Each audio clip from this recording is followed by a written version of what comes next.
फर्क नहीं पड़ता आपने कौन से स्ट्रीम से ग्रेजुएशन कंप्लीट किया है। अगर आपने मन बना लिया है, अभी जो आईबीपीएस क्लर्क का नोटिफिकेशन आउट हुआ है जिसमें 11,400 से भी ज्यादा वैकेंसीज है, और जो एग्जामिनेशन क्लियर करने के बाद आपकी पहली सैलरी 35 से 50,000 के बीच में होने वाली है, अगर उस एग्जाम को अप्लाई करने का आपने मन बना लिया है तो इस वीडियो में मैं डिस्कस करने वाला हूं उस एग्जामिनेशन के लिए अप्लाई कैसे करना है। अगर अभी तक आप में से किसी ने नोटिफिकेशन के सारे डिटेल्स देखे नहीं है तो IBPS clerk detailed notification by Sachin sir YouTube पे सर्च करोगे, आपको नोटिफिकेशन का सारा डिस्कशन डिटेल में मिल जाएगा। ठीक, तो यहां पर सबसे पहले मैं बात करूंगा कि फॉर्म फिल कैसे करना है, और रही बात फॉर्म फिल करने के बाद यार सिलेक्शन की, तो सिलेक्शन के लिए भी एक स्ट्रैटेजी वीडियो मैं आपको बना कर देने वाला हूं। वो स्ट्रैटेजी वीडियो में मैं सारी बात करूंगा कि आप बिगिनर हो तो कैसे पढ़ना है, रिपीटर हो तो कैसे पढ़ना है ना, क्या चीजें करनी है क्या नहीं करनी, सारी चीजें डिटेल में डिस्कस करने वाला हूं। ठीक है, तो यहां पर एप्लीकेशन प्रोसेस स्टार्ट करने से पहले कुछ इंपॉर्टेंट डेट्स आपको पता होनी जरूरी है। जैसे एप्लीकेशन आप कब कर सकते हो, 1 अगस्त को एप्लीकेशन स्टार्ट हो चुका है, 1 अगस्त से लेके 21 अगस्त के बीच में आप अपना एप्लीकेशन सारा का सारा कंप्लीट कर सकते हो। मैं आपको एक चीज सजेस्ट करूंगा कि 21 अगस्त तक वेट मत करना, आखिरी के 2-3 दिनों में अगर सर्वर में कुछ गड़बड़ी हुई तो आपके फॉर्म फिलअप में दिक्कत आ सकती है ना, ज्यादा लोग उधर आ गए, सर्वर पे लोड आ गया वगैरह वगैरह, XYZ कोई भी सिनारियो हो, तो आपको कोशिश करनी है 17-18 तारीख से पहले ही आप अपना फॉर्म पूरा का पूरा फिलअप कर लो। ठीक है, उसके बाद एडिट विंडो। एडिट विंडो क्या है कि आपका जब फॉर्म फिलअप का विंडो कंप्लीट हो जाएगा उसके बाद 2 दिन तक आपको आपके फॉर्म में अगर कुछ करेक्शंस करने हैं तो एडिट विंडो ओपन रहेगा। उस एडिट विंडो के दौरान आप अपने फॉर्म में जो कुछ भी करेक्शन करने हैं कर सकते हो। एडिट विंडो के बारे में थोड़ा डिटेल में मैं आपको बताऊं। एडिट विंडो मैं आपको यही एकदम अप फ्रंट ब्लंटली एकदम क्लियरली लाइन बोलूंगा, एडिट विंडो में आपको ना जाना पड़े तो बेहतर है ना। पहली बार फॉर्म सही से फिल करो ताकि एडिट विंडो में आपको कुछ अपडेट करने की जरूरत ही ना पड़े। क्यों? क्योंकि एडिट विंडो में अगर आपको कुछ भी चेंजेस कराने हैं तो सबसे इंपॉर्टेंट पॉइंट, आपको यहां पर 200 रुपए देने पड़ेंगे। पहले तो फॉर्म फी फिल देनी है ना, फॉर्म फी देने के बाद एडिट विंडो में अगर कुछ गलती है और एडिट विंडो में उसको करेक्ट करना है तो 200 रुपए देने के बाद आपकी गलती अपडेट होगी, है ना। तो अच्छा है यार कि पहले ही सारी चीजें सही से निपटा दो, है ना। तो क्या क्या एडिट विंडो के लिए आपको ध्यान में रखना है, सिर्फ वही कैंडिडेट एडिट विंडो में अपना फॉर्म एडिट कर सकते हैं जिन्होंने 21 तारीख से पहले अपना सारा का सारा फॉर्म कंप्लीटली सबमिट कर दिया है, पेमेंट भी उनका हो चुका है और उनके रजिस्ट्रेशन कंप्लीशन का उनको मेल और मैसेजेस आया है। सिर्फ वही कैंडिडेट एडिट विंडो में अपने फॉर्म को एडिट कर सकते हैं। दूसरी, कैंडिडेट को मॉडिफिकेशन या करेक्शन सिर्फ और सिर्फ एक बार ही अलाउड होगा एडिट विंडो में। एडिट विंडो जो 2 दिन की ओपन है, ऐसा नहीं कि 200 रुपए भरो जितने मर्जी चाहे, फिर बार करो, फिर 200 भरो, फिर करो, फिर 200, नहीं, एक ही बार में एडिट आप कर पाओगे जो भी जानकारी एडिट करनी है। अब इसमें कुछ चीजें हैं जो आप एडिट कर ही नहीं सकते, अगर वो गलत हो गई तो एडिट विंडो में भी आप उनको सही नहीं कर पाओगे। जैसे नाम एडिट विंडो में सही नहीं होगा, ईमेल आईडी एडिट विंडो में सही नहीं होगा, मोबाइल नंबर, स्टेट या यूनियन टेरिटरी जहां से आप एग्जामिनेशन देने वाले हो, ठीक है, स्टेट या यूनियन टेरिटरी आपका जहां पर एड्रेस है, परमानेंट और करस्पॉन्डेंस एड्रेस, जिस पोस्ट के लिए एग्जामिनेशन दे रहे हो, नेशनलिटी, है ना, आपकी नेशनलिटी आप चेंज नहीं कर सकते हो। ये चीजें हैं जो एडिट विंडो में भी अपडेट नहीं होगी। तो इनमें अगर आपने गलती करी और आप एडिट विंडो का इंतजार करते रहे, फिर गया, है ना। कैटेगरी आप अगर चेंज कर सकते हो तो कहां से कहां स्विच मार सकते हो, अगर आपने पहले फॉर्म फिलअप में SC ST PWBD category fill की है अगर, तो आप उस कैटेगरी को SC ST PWBD में ही चेंज कर सकते हो। मतलब SC से ST जा सकते हो या फिर ST से SC आ सकते हो, PWBD से SC ST PWBD इनमें से किसी में भी आ सकते हो, है ना। अगर आपने पहले या तो जनरल भरा है या OBC non creamy layer, NCL is non creamy layer, या फिर EWS, पहले इनमें से अगर कोई कैटेगरी से फॉर्म भरा है तो आप सिर्फ उन्हीं कैटेगरी में जा सकते हो। कौन सा? General, EWS, OBC, NCL, SC ST PWBD।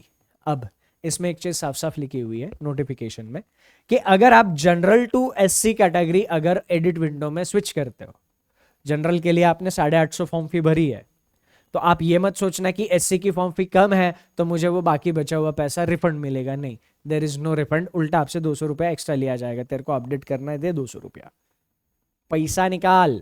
हाँ, तो पैसा निकाले बगैर एडिट विंडो में कोई चीज एडिट नहीं होनी, तो एडिट विंडो के झमेले में फंसना ही नहीं है।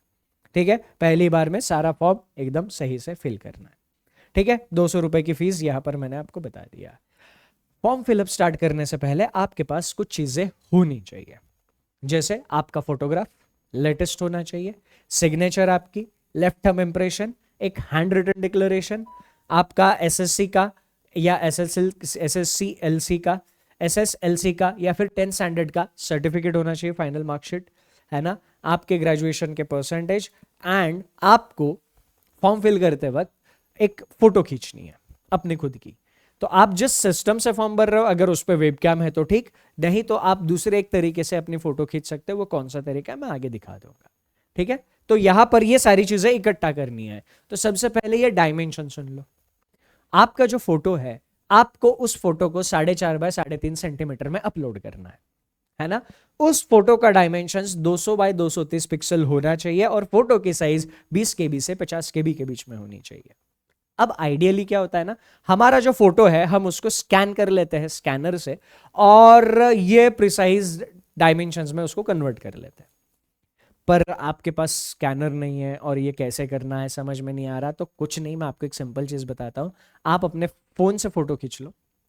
फोन से खींची हुई फोटो की साइज इतनी नहीं आती, 20 से 50 KB के बीच में फोन से खींची हुई फोटो की साइज नहीं आती। फोटो हमेशा इससे बड़े वाली साइज का होता है। तो फिर करना क्या है, आपके फोटो को इस साइज में कैसे लाना है, एक वेबसाइट है जिसकी मदद से आप इस साइज में कन्वर्ट कर सकते हो। वो वेबसाइट का इस्तेमाल कैसे करना है इसी वीडियो में मैंने आगे बता दिया है। ठीक है, तो फोटो को इन डायमेंशंस में कन्वर्ट करना है। सिमिलरली सिग्नेचर, बहुत इंपॉर्टेंट चीज, प्लेन व्हाइट पेपर पे ब्लैक इंक से साइन करनी है। प्लेन व्हाइट पेपर पर ब्लैक इंक से साइन करनी है। डायमेंशंस 140 बाय 60 पिक्सल्स होने चाहिए, है ना, और उसकी साइज 10 से 20 KB के बीच में होनी चाहिए। अब 10 से 20 KB के बीच में साइज कैसे लानी है ये भी मैं आपको उस वेबसाइट की मदद से बता दूंगा कैसे ला सकते हो। सिग्नेचर कैपिटल लेटर में अलाउड नहीं है। मेरा नाम सचिन है और ये लो मेरा सिग्नेचर, है ना, नहीं चलेगा। कैपिटल लेटर में सिग्नेचर अलाउड नहीं है। ठीक है, सारी फाइल्स जो आप अपलोड करोगे वो या तो जेपीजी फॉर्मेट में होनी चाहिए, नहीं तो जेपीईजी फॉर्मेट में होनी चाहिए। आपके लेफ्ट हैंड का thumb impression plain white paper पे आपको उसका भी फोटो खींचना है और उसको इस डायमेंशंस में कन्वर्ट करना है। फाइल जेपीजी या जेपीजी होनी चाहिए। डायमेंशंस 240 बाय 240 पिक्सल्स होने चाहिए और उस फाइल की साइज 20 से 50 KB के बीच में होनी चाहिए, है ना। तो ये थंब इंप्रेशन के लिए गाइडलाइन है। अब एक हैंड रिटन डिक्लेरेशन, एक मैसेज आपको प्लेन व्हाइट पेपर पे लिखना है ना। तो जो क्या मैसेज है मैं आगे नेक्स्ट स्लाइड पे दिखा दूंगा, है ना। तो प्लेन व्हाइट पेपर पर कंपलसरी ब्लैक इंक से लिखना है। बाद में मत बोलना सर मैंने ब्लू लिखा, ये लिखा, मैंने जो पेपर लिया था उस पे लाइन थी, ये कुछ नहीं चलेगा। क्लियरली लिखा है white paper with black ink. ठीक, आप जो भी फाइल अपलोड करोगे जेपीजी फॉर्मेट की होनी चाहिए। 800 बाय 400 पिक्सल के डायमेंशंस होने चाहिए। 10 सेंटीमीटर बाय 5 सेंटीमीटर विड्थ और हाइट होनी चाहिए। इसकी साइज 50 से 100 KB के बीच में होनी चाहिए। सारी चीजें समझ में आ गई है? ये अगर सारी चीजें समझ में आ गई है तो अब क्या लिखना है, ये मैसेज आपको लिखना है। प्लेन व्हाइट पेपर पे लिखना है आई, इधर आएगा आपका नाम, जैसे मैंने लिखा आई सचिन भगवान अडेकर। Hereby declare that all the information submitted by me in the application form is correct, true and valid. I will present the supporting documents as and when required. ये आपको अपने हाथ से लिखना है ना। कैपिटल लेटर्स में नहीं चलेगा, स्मॉल लेटर्स में ही लिखना है जैसे मैंने लिखा है ना। जैसे इधर लिखा हुआ है वैसे ही लिखना है ना। तो ये आपको अपने हैंडराइटिंग में लिखना है। इधर नेम ऑफ द कैंडिडेट की जगह आप अपना नाम लिखोगे जैसे मैंने लिखा है। ठीक, तो ये हैंड रिटन डिक्लेरेशन आपको इन डायमेंशंस में कन्वर्ट कर लेना है। कैसे करना है मैं आपको बता दूंगा। ठीक है, अब ये सारी चीजें आपने एक जगह पर इकट्ठा कर ली तो फिर यहां से आगे एक्चुअल फॉर्म फिलिंग का प्रोसेस स्टार्ट होगा। तो उसके लिए मैं आपको ले चलता हूं स्क्रीन पर। सबसे पहले मैं आपको ये एक्सप्लेन करूंगा कि फोटो के डायमेंशंस कैसे चेंज करने हैं और फिर वहां से आगे हम फॉर्म फिलअप का प्रोसीजर स्टार्ट करेंगे। ठीक है, तो चलते स्क्रीन पर। ओके, तो सबसे पहले आप आओगे इस वेबसाइट पर countingcharacters.com। वेबसाइट का नाम लिखने की ज़रूरत नहीं है, मैं ये वेबसाइट का जो लिंक है पिंड कमेंट में दे दूंगा, आप वहां से क्लिक करके डायरेक्ट इस पेज पर आ सकते हो। अब आपको क्या करना है, आपको जो भी फोटो रिसाइज करना है वो फोटो यहाँ पे अपलोड करना है। जैसे फॉर एग्जाम्पल यहाँ पर मैंने मेरा फोटो अपलोड कर दिया। ठीक है, अब ये मैं किस चीज को एडिट कर रहा हूं, मैं मेरे फोटो को एडिट कर रहा हूं। तो फोटो को एडिट करते वक्त आपको जो मैंने डायमेंशंस बताए हैं फोटो के लिए, वो डायमेंशंस आपको यहां पर एंटर करने हैं। तो क्या डायमेंशंस है हमारे फोटो के? फोटो के लिए डायमेंशंस पिक्सल्स, इधर आपको px दिख रहा है ना, ये px दिख रहा है, मतलब हमें पिक्सल्स में डायमेंशंस डालने हैं। तो 200 बाय 230 पिक्सल्स।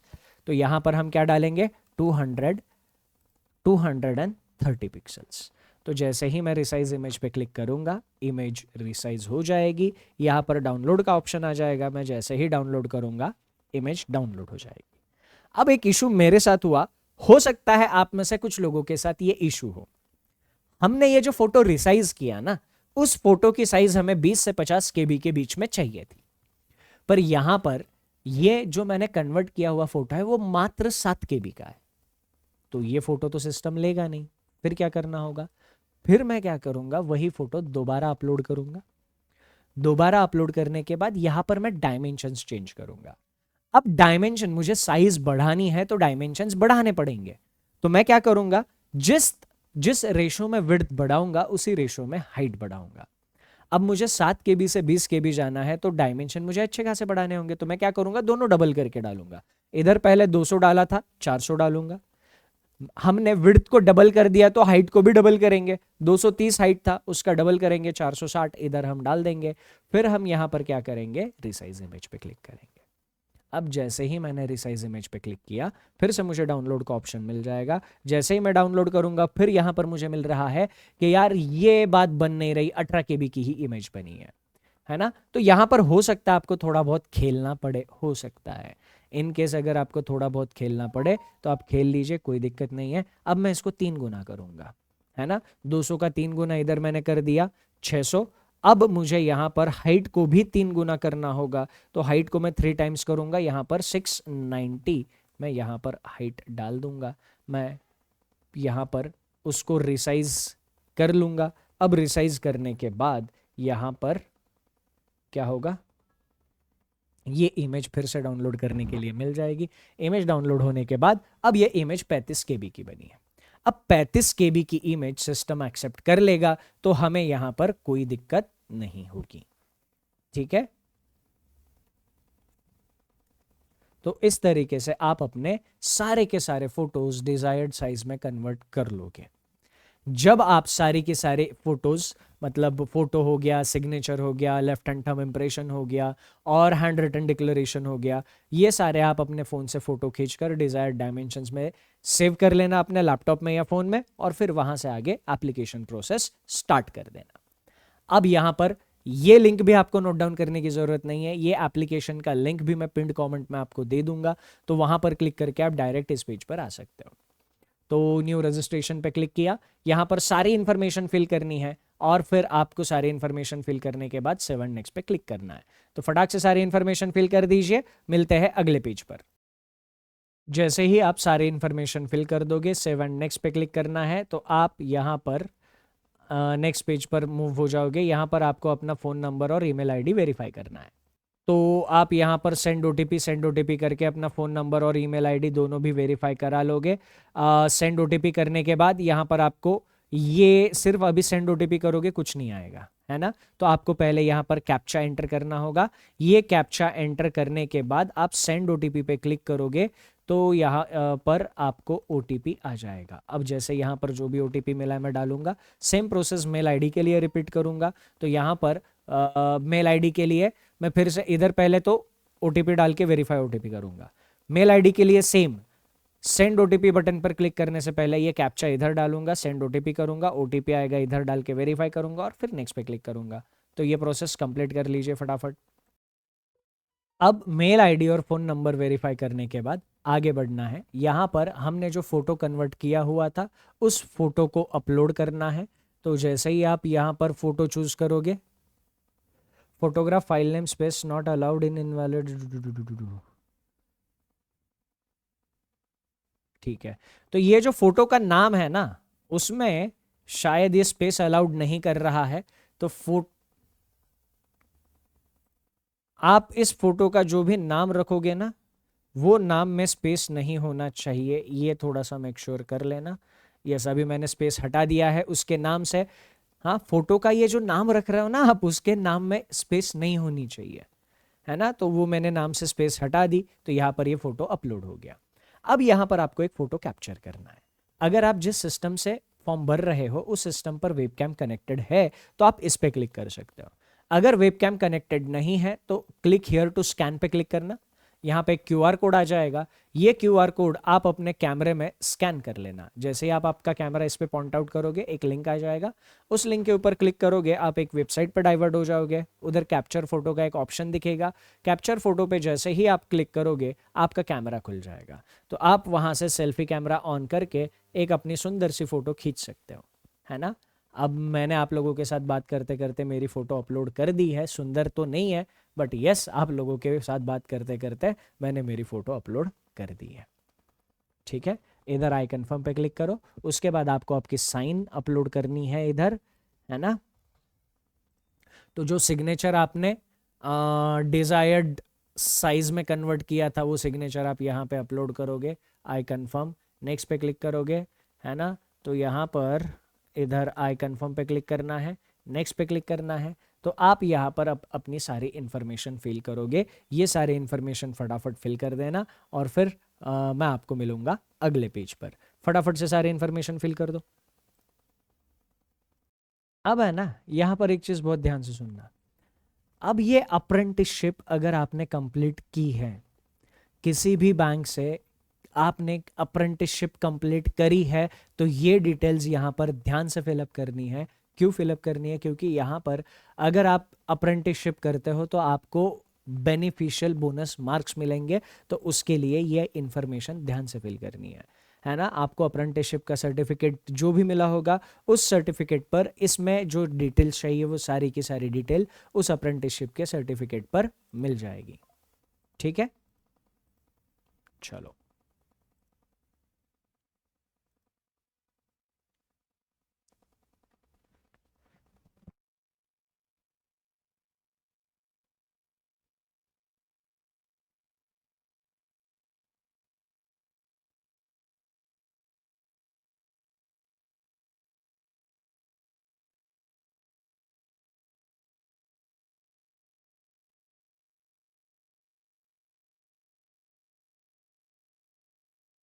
ठीक है, तो ये मेक श्योर करना कि आपने ये सारी डिटेल्स एकदम सही से भरी है। अगर आपने अप्रेंटिसशिप किया है, अगर नहीं किया है तो सीधा नो पे क्लिक करोगे, सारी फील्ड बाकी डिसेबल हो जाएगी। ठीक, ये सारी जानकारी फिल करने के बाद जैसे ही आप 7 नेक्स्ट पे क्लिक करोगे, आप नेक्स्ट पेज पर डाइवर्ट हो जाओगे। अब इस पेज पर आपको अपने एजुकेशनल क्वालिफिकेशन को अपडेट करना है। आपने 10th या एसएससी कहाँ से किया था, कौन सी तारीख पे पास हुए थे, परसेंटेज ऑफ मार्क कितने थे, ग्रेजुएशन आपने डिग्री कौन सी करी है, कहाँ से करी है, डेट ऑफ पासिंग क्या है, परसेंटेज ऑफ मार्क्स क्या है। ये डेट ऑफ पासिंग वही होगी जो आपके मार्कशीट पर डेट दिख रही है। और परसेंटेज एग्जैक्ट लिखना, अगर पॉइंट में है तो पॉइंट लिखना, अगर 63.76 है तो 63.76 ही लिखना। उसको राउंड ऑफ बिल्कुल भी मत करना, जितने हैं उतने ही लिखने हैं। अब यहां पर एक और इंपॉर्टेंट क्वेश्चन आता है कि क्या आपको कंप्यूटर में नॉलेज है। अब ये देखो कि आपने कंप्यूटर कभी भी अपने स्कूल या कॉलेज में कहीं पर भी पढ़ा है और उस कंप्यूटर से रिलेटेड पढ़े हुए सब्जेक्ट के मार्क अगर आपके मार्कशीट में है तो यस पे क्लिक करोगे। अगर कभी नहीं पढ़ा है, किसी भी मार्कशीट पर आपके कंप्यूटर से रिलेटेड किसी भी सब्जेक्ट के मार्क्स नहीं है, तो फिर आप, और आपके पास कोई एडिशनल सर्टिफिकेशन भी नहीं है, तो फिर नो पे क्लिक करोगे, है ना। या तो आपने स्कूल कॉलेज में कहीं पे पढ़ा हुआ होना चाहिए या फिर आपने कोई ना कोई सर्टिफिकेशन किया हुआ होना चाहिए, है ना।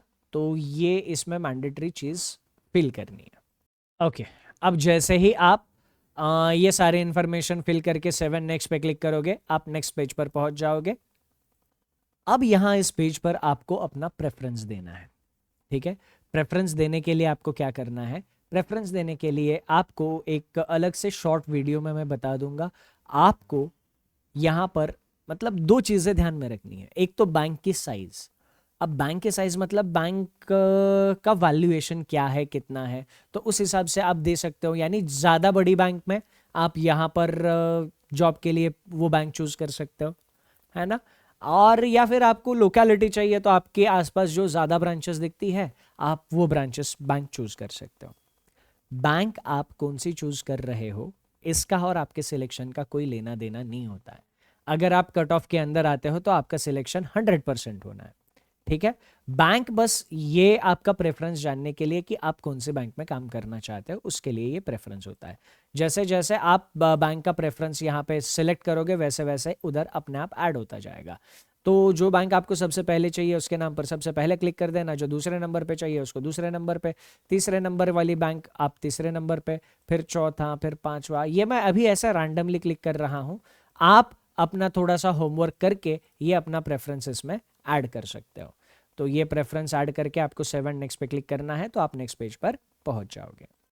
अब फाइनली नेक्स्ट पेज पर आने के बाद यहाँ पर आपको ये और ये चेकबॉक्स टिक करना है। ये दोनों चेकबॉक्सेस आप एक साथ टिक नहीं कर सकते, है ना। तो ये वाला चेकबॉक्स कौन सा है कि जो आपने फॉर्म में नाम फिल करा है आपका नाम एग्जैक्टली उससे मैच हो रहा है जो आपके आईडी प्रूफ में है। यानी आप आईडी प्रूफ में जो नाम है वही आपने एग्जैक्ट फॉर्म में फिल किया हुआ है और वो सेम है। अगर ये सिनारियो है तो बस इसमें टिक करना है, ठीक है। चलो, तो ये करने के बाद कंप्लीट रजिस्ट्रेशन पे क्लिक करना है आपको फाइनली।